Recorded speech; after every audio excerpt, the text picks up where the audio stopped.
The TV reporter coughed. Then she coughed again.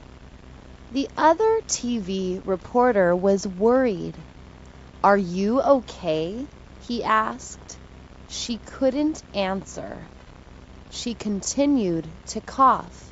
She coughed and coughed. The other reporter dialed 911. "What is the emergency?" the 911 person asked. "I think my friend is dying," said the reporter. "What is your address?" asked the 911 person. "We are at 123 West Hill Street," said the reporter. "Someone will be right there," said the 911 person. But then the woman stopped coughing.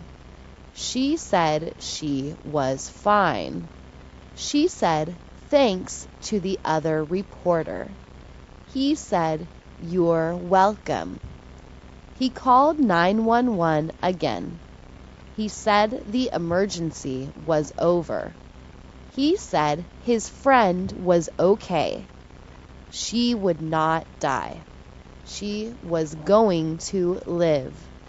The 911 person was glad to hear that.